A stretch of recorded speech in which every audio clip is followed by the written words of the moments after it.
જય જોહર, જય આદિવાસી દિવસ। આજે વિશ્વ આદિવાસી દિવસ છે, એની માટે બધાને શુભકામનાઓ। આદિવાસી પ્રજા આખા દુનિયાની એનામાં જે સંસ્કૃતિ રહેલી છે એ બીજા બધા શહેરોમાંથી લુપ્ત થઈ રહી છે। આપણે પોતાની જાતને તાળીઓ આપીએ કે આપણી આ સંસ્કૃતિને સાચવી રાખીએ। આપણામાં એટલી બધી તાકાત છે કે આપણે ગમે તે કામ કરી શકીએ એમ છે, પણ આ જે આપણી જે સંસ્કૃતિને તાકાત છે એને આપણે બહાર લાવવાની છે। એની માટે તમારી માટે, આદિવાસીઓ માટે એક ગુજરાત સરકારના વનબંધુ કલ્યાણ યોજના હેઠળ બહુ સરસ એક પ્રોગ્રામ ચાલી રહ્યો છે મુનિ સેવા આશ્રમમાં। અને એ જે મુનિ સેવા આશ્રમનો જે પ્રોગ્રામ છે એના વિશે હું તમને આજે સમજાવવા માટે આવ્યો છું કે જેનો લાભ આપણા બધા આદિવાસી બાળકો લઈ શકે અને પોતાની જાતે જીવનમાં આગળ વધી શકે અને જીવનમાં કંઈક હાંસલ કરી શકે।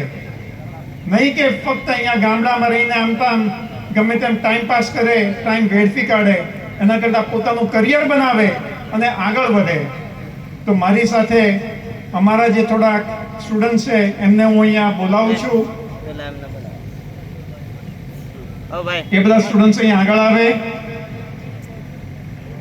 આશા કેમેરાવાળા ભાઈ એટલા ઉભા રહો, કેમેરાવાળા ભાઈ રાઠવા, સ્નેહા રાઠવા, રંજન રાઠવા, રમીલા રાઠવા, નેહા રાઠવા અને અંકેશ રાઠવા। પાલ્લા ગામની રમીલાબેન છે, તમે તાલી તો પાડો। આપણી દીકરીઓ, આપણા સમાજની દીકરીઓ આજે સન્માનને પાત્ર છે, વિચાર કરો। એટલે આપ બધા તાલી પાડો, બધા ઊભા નહીં રહેશો, બેસો।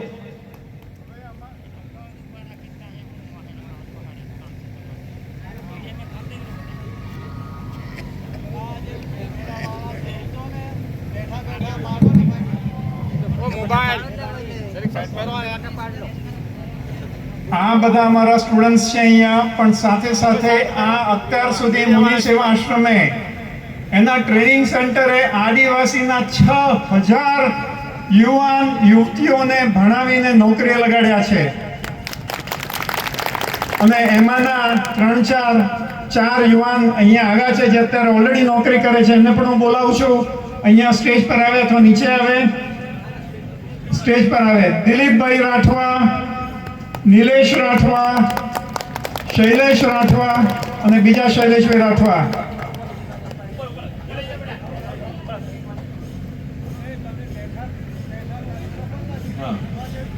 હા, જે અહીંયા અમારી એક સંસ્થા એવી છે કે ત્યાં ગાડી અમે 6 મહિનાનો જે કોર્સ રાખીએ છીએ, એની અંદર 4થો મહિનો જે પૂરો થાય પહેલા બધા કંપનીઓ આવી અને નોકરીઓ આપી જાય છે। અને અમારા સ્ટુડન્ટ્સ વચ્ચે નક્કી કરે છે કે મારે આદિત્ય બિરલામાં જવું કે L&Tમાં જવું કે કઈ કંપનીમાં જવું। એમને 3-4 નોકરીની ઓફર મળી જાય છે અને એમનું કરિયર પછી એ લાઈનમાં પછી આગળ વધે છે।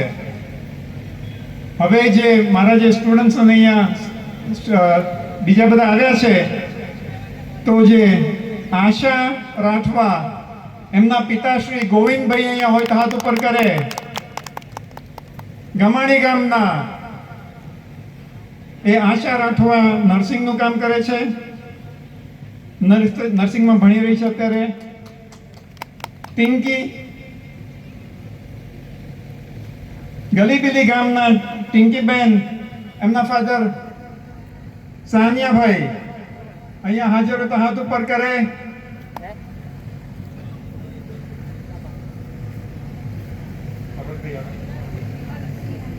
સ્નેહાબેન, એ મોટી ઉંબરવાણના પર્વતભાઈ અહીંયા હાજર હોય તો હાથ ઉપર કરે, એને તાળીઓ આપીએ।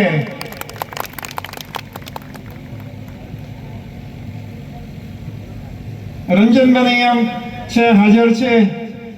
સવાપુરા ગામના છે, એમના ફાધર વિનોદભાઈ અહીંયા હોય તો તાળીઓ આપ્યો એમને બધાને.